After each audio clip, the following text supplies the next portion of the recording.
ఈరోజే నేను మేరీ మాత టెంపుల్కి వెళ్ళాను.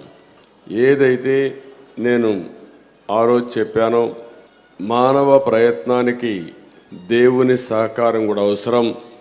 ఆ సహకారం కోరడానికే మానవాళి మంచి కోసం మేరీ మాత పూజలు చేశానని చెప్పి సందర్భంగా మీ అందరికీ తెలియజేస్తున్నాను.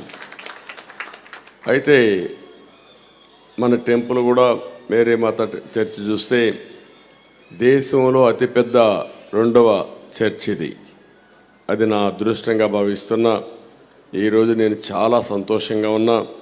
మేరీ మాత యొక్క ఆశీస్సులు మనందరికీ ఉంటాయని చెప్పి మరొక ఆశిస్తూ ఈరోజు ఇప్పుడే ఎన్ఐ గారు చాలా స్పష్టంగా మాట్లాడారు.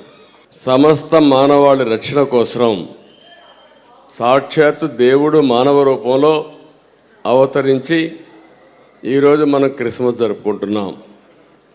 అలాంటి సందర్భంలో మీరు చూస్తే ఈరోజు బైబిల్లో చాలా స్పష్టంగా ఉంది.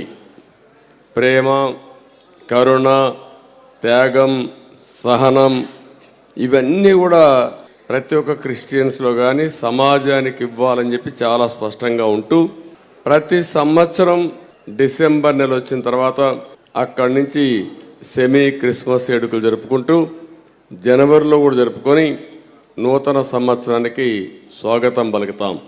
నేను సమైక్య ఆంధ్రప్రదేశ్లో మొట్టమొదటిసారిగా సెమీ క్రిస్మస్ని ప్రభుత్వం తరపున ప్రారంభించింది నేనే ప్రారంభించా. అది నేను అదృష్టంగా భావిస్తున్నంతవరకు లేదు. ఎప్పుడు ప్రభుత్వం ఎప్పుడు కూడా క్రిస్మస్ వేడుకలు జరుపుకునే సందర్భాలు లేవు. అవసరమైతే ఆ రోజు చర్చికి పోయి వస్తారు తప్ప ఎప్పుడు జరిపేవారు కాదు.